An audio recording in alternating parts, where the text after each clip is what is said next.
Hi, it's Don Southerton, and another episode of Everything Korea Office Chats. I have my coffee ready, so pull up a chair and we'll go through the discussion.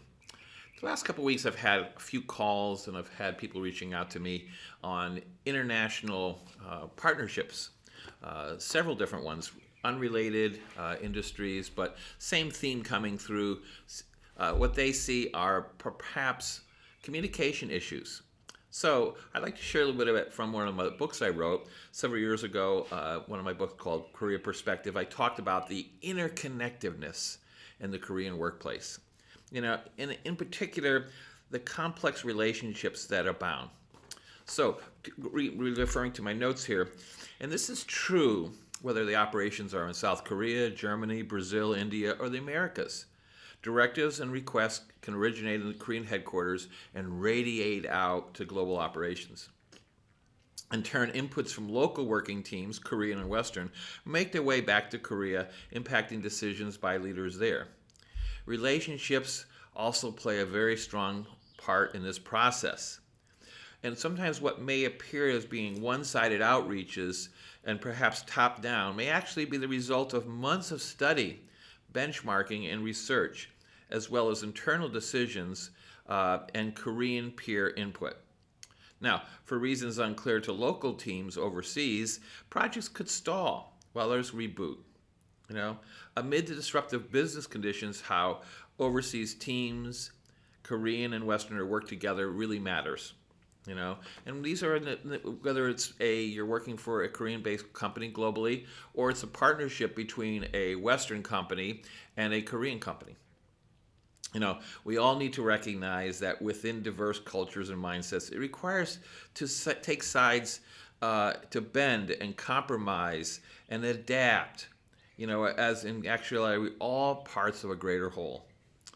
That said, at times tensions culminate in relationships between Korean and Western teams, and things can sour. The good news, even in this era of disruptive business, the most strange relationships can be repaired.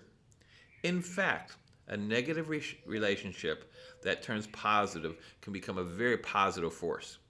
Now, there are some key takeaways that I learned a few years ago, and I really enjoyed reading about that were in a Harvard Business Review study, and it was titled, Fixing a Work Relationship Gone Sour.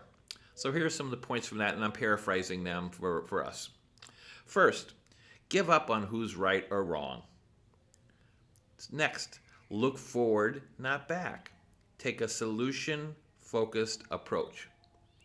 Third, understand the other person's perspective, or seek to understand the other person's perspective. And very often that's what my role is, to come in and help other teams better understand how the other side might be looking at it. The question is, how do they see things? What is the context that need to be considered? So context is extremely important, both for what's happening here in the West, but also what happens in Korea and within the specific large groups. Instead of debating on what's wrong or who's at fault, try to create a space where you're aligned. This can be helpful to focus on the bigger picture, the common and shared goals.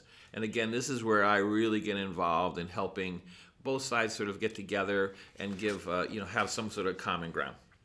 And finally, don't assume things change immediately. Repairing relationships can take time.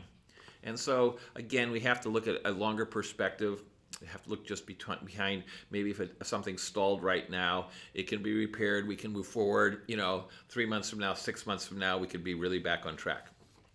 Now, as always, I'm here to assist you.